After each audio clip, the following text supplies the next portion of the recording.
Hey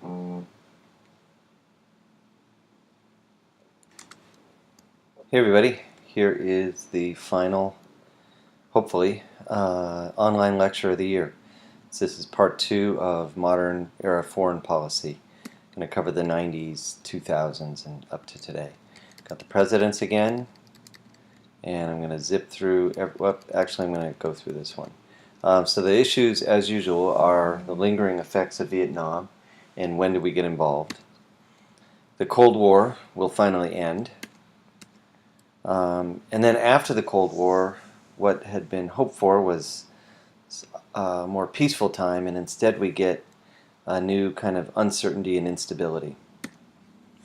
Middle East stays in chronic crisis, and then 9/11 changes everything, and it's probably the most important event since World War II in foreign affairs. So I'm going to zip through the old stuff.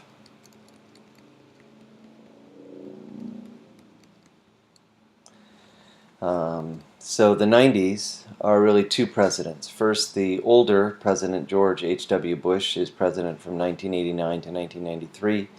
And then one of our youngest presidents ever, Bill Clinton, takes over from 93 to 2001. The 90s are dominated by the end of the Cold War in roughly 1989, the first Gulf War in early 1991, the signing of the trade agreement, NAFTA, and new issues about when to get involved and when not to. And there were lots of little incidents, but probably the three that stand out are Somalia, Rwanda, and Bosnia. I'm not going to talk too much about the end of the Cold War. The Soviet Union had been declining since the 70s, and you learn quite a bit about that in Global. Mikhail Gorbachev, two terms you should know would be perestroika, the restructuring of the Soviet economy and society and kind of opening it up, and glasnost, the opening up. And those were his attempts to reform communism in the Soviet Union in the 80s, and they failed, and eventually the Soviet Union falls apart, and the Iron Curtain falls across Europe. The Berlin Wall comes tumbling down. Germany reunifies and becomes one country again. The communist governments in Poland, Czechoslovakia, Yugoslavia, Soviet Union all fall apart and are replaced by either democracies or dictatorships. A new crisis emerges in the Middle East, separate from the Israeli-Arab and Israeli-Palestinian problems, which continue to go on. In 1991, Iraq, under Saddam Hussein, invades the small oil-rich nation of Kuwait, which is our ally. George Bush is president, and he responds with an attack on Iraq. And there are a number of things that are significant about this war. First, very clear objective, or a very clear trigger or reason for the war. Iraq had invaded Kuwait, and we were going to push them back out. Number two, broad support. Bush was able to assemble a huge coalition of countries who supported the effort to push Iraq back out. So this was a very popular war around the world. The Allies included most of the European countries and many Arab and Gulf state countries, Egypt, Saudi Arabia, Syria, some of the smaller oil-rich nations. They all wanted Iraq out of Kuwait. Third, overwhelming force and a quick victory. We were able to push with an air assault and then a ground assault. We were able to push, Saddam Hussein's forces back out of Iraq or Kuwait very quickly, and we actually invaded Iraq up to about here or so. And the fourth big aspect of the war was very limited objectives. We easily coalition forces could have pushed farther up towards Baghdad and probably tried to dislodge uh, Saddam Hussein from power and take him out. As you know, he was well known even by 1991 as a bad dictator. Um, Instead, George Bush decided that that was too uncertain. That taking him out of power would be costly, and even if we achieved it, what would be left in Iraq? It would be very destabilizing. So he leaves him in power. That is seen as probably our most clear-cut and decisive victory of the post-Cold War era. Bill Clinton comes into office in 1993 and completes trade negotiations with our North American partners. That should be our two largest trading partners. So our three largest trading partners in the early 90s are Canada, China, and Mexico. And we decide to create a free trade agreement with two of them, our neighbors to the north and south, Canada and Mexico. So what is a free trade area? It means that there are no tariffs on most goods anyway between the three nations. This benefits theoretically all three countries, especially consumers. Consumers in America can buy products from Canada or Mexico at lower cost because there are no tariffs. So we benefit, and we can sell things to Mexico and Canada at lower cost because there are no tariffs. The downside is that if you're buying more from other countries, you might be buying less from your own. And there was this fear and blame that NAFTA destroyed jobs, that it took away American manufacturing, and that foreign trade in general is destroying American manufacturing. And I would say that on the surface this point is very true, that American manufacturing was dominant in the 50s and 60s, and it has declined since then in terms of its total share of the economy. And so there are far fewer people working in manufacturing as a percent of the workforce than there were in the 50s and 60s when much of the workforce was. On the flip side, trade's a good thing for many people and for the economy generally. And we probably would have lost we definitely would have lost manufacturing anyway, even if we hadn't signed these trade agreements, because, as I've talked about in class, American dominance after World War II was unusual, and in part due to the fact that all the other major economies had been destroyed by the war. So we were not going to continue that kind of dominance, even if we hadn't signed trade agreements like NAFTA. What should you remember about NAFTA? Number one, that it was signed, that created a large free trade area in North America, and two, that it was controversial. It helped the economy of all three countries grow, and it also hurt American manufacturing and American workers. The extent how much it hurt them is debated. Let me take up the three areas of conflict that proved difficult for the United States to navigate. The first two were in Africa and were Somalia, which is here south of the Arabian Peninsula, and Rwanda is a small country in East Africa. The third country is what is the former Yugoslavia. It had been a communist nation ruled for many, many decades by a man named Marshal Tito. When he died and when the Soviet Union began to fall apart, these communist dictatorships began to fall apart. And Yugoslavia there was no such thing as a Yugoslav people. That country was created after World War I from the breakup of the Austro-Hungarian Empire. And there were Slovenian people, Croatian, Bosnian people, Herzegovina, Serbians, Montenegrins, Macedonians, Albanians. It was a total mishmash. And that country fell into civil war. and there's going to be fighting in the early 90s there. So let me go through those three. You learned about Rwanda in Global 10, the massacre of several million people in the early 90s. And you may not have heard as much about Bosnia. This is a mass grave in Srebrenica, but it was not equally, it was also just a nasty, nasty conflict. So let me go through each of the three. The question in each of the three is, should America get involved? Somalia. Somalia was a country where civil war erupted in 1991, and the president was overthrown.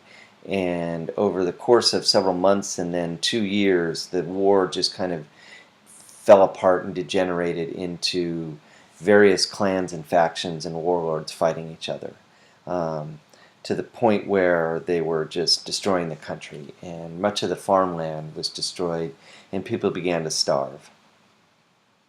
The United Nations and other countries began to send in food aid, but most of the food aid was stolen by the warlords and resold for weaponry. Up to 80% of the food aid was diverted. So eventually the UN voted to send in security forces, peacekeeping forces, to make sure that the food got delivered. Ultimately, something like 300,000 to 500,000 Somalis starved to death, and several million more were suffering and in great misery. That happened while President Bush was still in charge, and so America participated in that peacekeeping force. The UN forces actually helped secure the country and made things better, and the UN actually was able to sign a peace treaty between the 15 major warring factions. One of the major warlords was a man named Mohammed Farah Aidid, A-I-D-I-D. He initially signed the peace treaty, but then began to complain about it and started to attack peacekeeping forces. And after one particularly nasty attack where he killed a number of peacekeeping soldiers, none from the United States, the UN voted to go after Aidid, and that's where the U.S. came in. An Army Ranger force was sent on a raid to capture Aidid, and it did not go well. 2 American Black Hawk helicopters were shot down, and in the rescue effort, 18 American soldiers were killed, 73 were wounded, and 1 U.S. pilot was captured and dragged through the streets, and eventually his body was burned, and it was a horrible incident. That incident led to President Clinton pulling the troops out of the intervention in Somalia. So what Somalia's lesson was, when we help, our soldiers can die, because that's what happens in military actions, and it's unpopular. And so the lesson Clinton learned from Somalia was, don't get involved unless you have a lot of support from public opinion back home. After that, still in the early 90s, Clinton was president when the 2 main ethnic groups in Rwanda began to have significant trouble, the Tutsi and the Hutu groups. And eventually, and I always forget which attacked which, I think the Hutus attacked the Tutsis. Just a huge, horrible genocide where about 1/5 of the population and over 500,000, up to 1 million people were just slaughtered in a brutal set of a long-running series of attacks. And President Clinton never intervened until long after the slaughter had gone on too long. Nowadays, President Clinton remarks that is his greatest regret in terms of foreign policy, and I think his presidency generally, that he did not intervene sooner, but he clearly was taking the lesson from Somalia that he shouldn't intervene. And then came Bosnia. Serbia tried to conquer Bosnia, and the um, leader of Serbia led an ugly campaign to get the Bosnians to capitulate. And part of that was ethnic, and part of it was religious. Some of the people in the former Yugoslavia, I think the Croatians were Christian, the Serbians were Eastern Orthodox, and most of the people in Bosnia were Muslims, although there was a mixture of population in all the countries. Um, Serbians massacred people. They tried to kill off all the Muslim population of Bosnia, and they used systematic rape of the women in the villages, torture, and starvation, and it was nasty. Um, Having learned a new lesson from Rwanda that if you allow the mayhem to go on unchecked, it will just result in a humanitarian tragedy. Um, Clinton decided to act, and he began a bombing campaign against Serbia that was um, very destructive and killed a lot of people in Serbia. But it was also effective in getting Serbia eventually to stop its attempt to take over Bosnia. And the bombing campaign was considered preferable because it didn't expose American ground troops to possible casualties and death. So Somalia, Rwanda, and Bosnia, I went into a lot of detail, and I know you're going to complain about it when I see you next. But they're really interesting case studies of when should America intervene, and they show the perils of acting with Somalia and the perils of doing nothing. And even Bosnia, as it seems like it was a success, is kind of this, the middle course doesn't always work, and it's very destructive to bomb from the air. All three are kind of difficult decisions. The U.S. response throughout this period is very inconsistent, and we try to measure, what is the need for us to act, the humanitarian need, what are our interests at stake, and what are the risks. And so we are not purely isolationist like we were in the past, and we're not purely interventionist like we were post-World War II. Just one last thing. Bosnia is often called the video game war because it was the first war where live feeds were shown from the airplanes that were doing the bombing as they targeted places, and it looked a little bit like a video game. And this is when CNN really became a dominant network for news because of their reporting from the scene, and that's how Wolf Blitzer became famous. I'm not a big Wolf Blitzer fan. I almost wish he didn't get famous in this war. Moving on to the 2000s. The big issues are 9/11, the two wars that resulted sort of from that, and more recent events and current crises. 9/11, you are probably familiar with, even though you were very young. And I know I am at 18 minutes and 52 seconds. 4 coordinated attacks on the World Trade Center in New York City, the Pentagon in Washington, D.C., and there was a 4th plane that was supposed to attack D.C., but the passengers were able to subdue the attackers and crash the plane in a field in Pennsylvania. Approximately 3,000 deaths.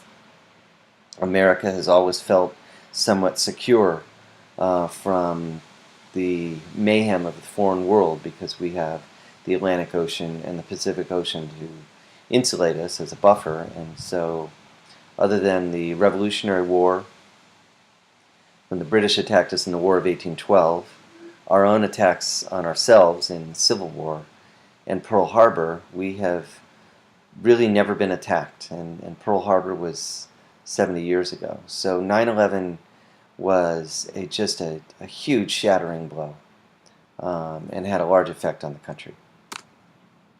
What was the impact? In foreign policy, it resulted in the war in Afghanistan and probably, even though they shouldn't have been connected, the war in Iraq. Um, the Afghan War is still our longest war ever, and it has led to kind of a permanent war where we always seem to be having either some amount of ground troops and a bombing campaign going somewhere against terrorists. Domestically, it led to a huge shift and a big increase in security and surveillance as we became much more guarded against terrorism. The Congress quickly passed, at President Bush's request, a law called the Patriot Act, which has many, many pieces, but increased the federal government's ability to search and go after what was being said on phones, cell phones, and internet. And they needed less reason to do so in terms of before you needed a probable cause or a warrant, and now that it kind of opened up the federal government's ability to investigate and spy on people in large numbers without necessarily having to target one or two specific people. The historic tension between our individual freedom and our privacy, one of the kind of basic values of America, has always been that the individual should be guarded against the intrusiveness of the government, and the government's power to investigate shifted. And now it is clear that for the past decade, our freedom and privacy is kind of not as important as the government's power to protect us. And that is scary to me and to a lot of people. The two wars. The Afghan War. A little bit of background. In 1980, the Soviet Union had invaded Afghanistan and was there for 10 years in a 10-year war. Why were they invading Afghanistan? Well, if you notice, Soviet Union is up here, and they had always wanted these countries as well, Kazakhstan, Uzbekistan, Kyrgyzstan, Tajikistan, Turkmenistan. That was all part of the old Soviet Union in 1980 before it fell apart. So they wanted to extend their influence. It became their Vietnam. They were never able to really subdue Afghanistan, just the way we were never really able to subdue Vietnam. The Mujahideen were the rebels who fought against the Soviets, and we aided them with military weaponry and money. Foreign fighters came from other places, especially the Middle East, to fight against the invaders. Eventually the Soviets gave up and the Cold War ended and the Soviet Union fell apart. And for about 5 years in the late 90s, the Taliban were able to take power in this, Afghanistan. They provided a haven for a terrorist group that sprang up, Al-Qaeda, led by Osama bin Laden, who is from Saudi Arabia and had originally fought as one of the Mujahideen and had been helped by the United States. But once the Soviets had been driven away, he turned his attention to attacking Western countries, and particularly the United States. He was the mastermind behind the 9/11 attacks. And so we attacked Afghanistan in response to go after Al-Qaeda. We asked the Taliban to give Al-Qaeda up. They refused to help us. So we attacked Afghanistan and drove the Taliban from power. We were able to achieve a quick victory, and that should be a theme. We've seen that in Saudi Arabia, or in the first Gulf War, and here, and we'll see it again. But a long effort to subdue and control. And that becomes the issue is, okay, once you have driven a bad guy from power, or a bad group, in this case the Taliban, who takes over and how do you institute a democracy? And we've had very little success with that. 2 years later we began the Iraq War. We invaded. Question is why? At the time, George Bush argued that Saddam Hussein had what are known as weapons of mass destruction. Not nuclear weapons, but biological weapons.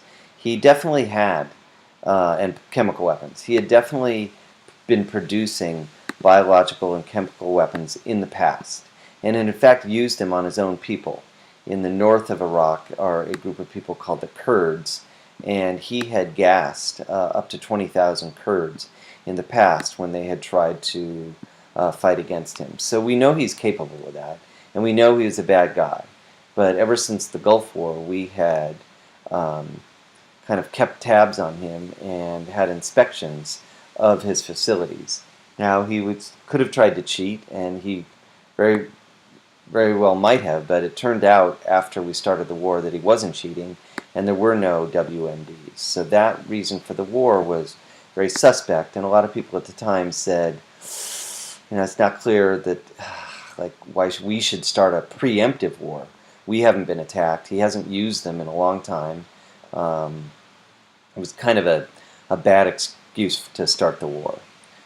Eventually, President Bush came up with other justifications for the war. He said that he was going to bring freedom and democracy to Iraq. That has proven to be difficult. We did institute a democracy there, and many Iraqis voted, and that was for a while very beautiful, and it has since degenerated into chaos. At other times, President Bush has tried to say that he was trying to get rid of al-Qaeda there, and that Saddam Hussein had links to Osama bin Laden and the 9/11 attacks. And that is absolutely not true. There is an al-Qaeda in Iraq now, but there was no al-Qaeda before 2003. Al-Qaeda moved in after the war in the instability and chaos that we had brought. So most people nowadays are pretty clear that this invasion was a bad idea and has only served to create more problems in Iraq. But like in Afghanistan, we did achieve a quick victory. And then we had to take care of the country. American forces occupied the country after the war. Unlike the first Iraq Gulf War that had many, many coalition partners, 34, this one a lot of countries didn't want to participate in. Notably, France refused to help us, and there was a brief burst of anti-French feeling in America.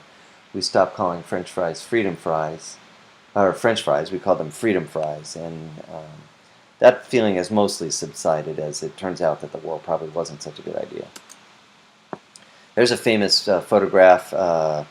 President Bush went on an aircraft carrier with a big banner that said "Mission Accomplished" within a few months of the war. And it's true, we were able to drive Saddam Hussein from power. We eventually captured Saddam Hussein and hiding in a little foxhole, and he was killed. But the occupation of Iraq turned out to produce a lot of problems. The Secretary of State at the time, General Colin Powell, had internally, secretly argued against invading Iraq because he said it's the Pottery Barn rule. If you break it, you own it. And if we took Saddam Hussein out and broke Iraq, that we would now have to pay. And we have. In the following years, rebel groups and insurgents began to fight against us and did a lot of damage. And it became very difficult to establish a democracy. And we suffered a lot of casualties from kind of guerrilla and sabotage forces. The most common weapon was an IED, an improvised explosive device, IED, like a roadside bomb that would be triggered by somebody off in the distance by remote control as one of our trucks rumbled through. And it killed a lot of Americans, but even more so, it injured a lot of Americans as we became better medically at keeping wounded soldiers alive. We have now more wounded veterans than we have ever had in our history, including, for example, like Mr. Wilson, the social studies teacher here. His brother had one leg blown off by an IED and the other leg severely damaged. And for a decade, the war became a real hardship. Um, Saddam Hussein, for all his faults, had, like Tito in Yugoslavia, successfully controlled the warring factions. And once he was gone, mayhem ensued.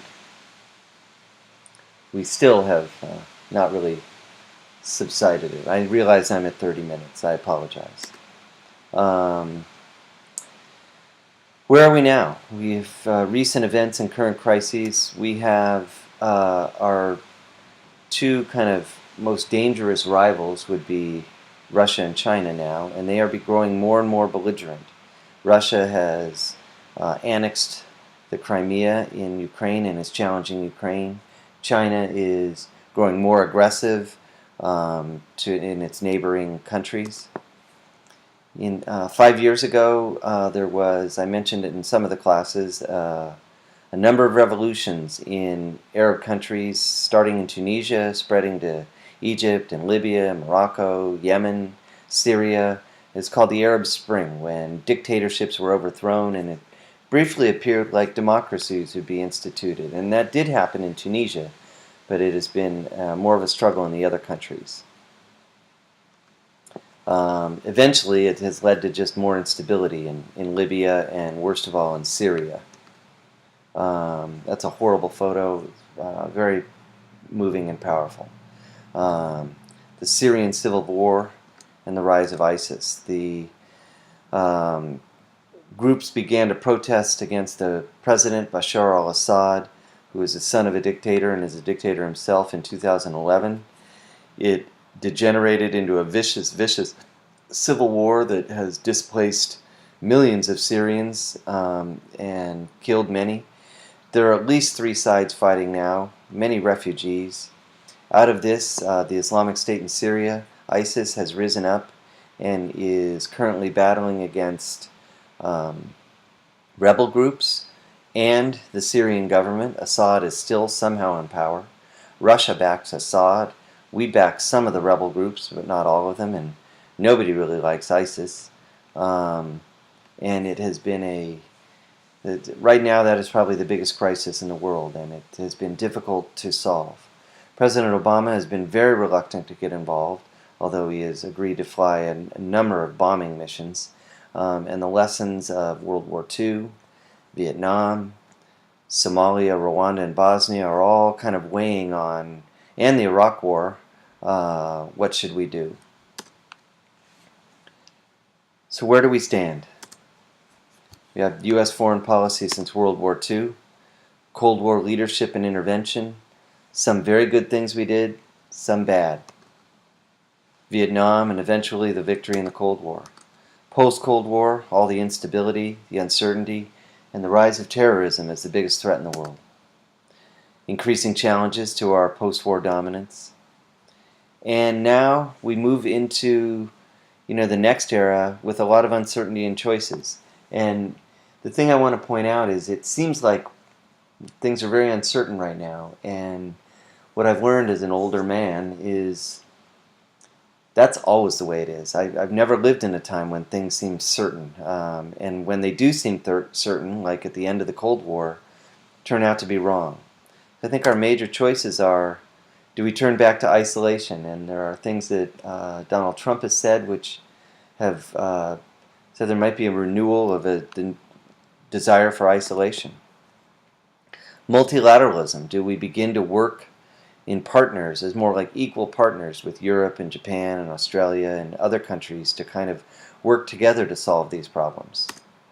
Or do we go kind of double down and bet big on a renewed militarism and hawkishness like some of the candidates, Senator Lindsey Graham for the Republicans and Marco Rubio wanted? You get, Bernie Sanders wants more of probably an isolation and multilateralism. Clinton is probably more on the multilateralism and hawkishness side, and it's not clear where Trump really stands because he said a little bit of all three. Not clear where we'll go, but it's certainly been a very interesting 60 years. That's the end. 35 minutes, the longest one yet. I'll see you in class.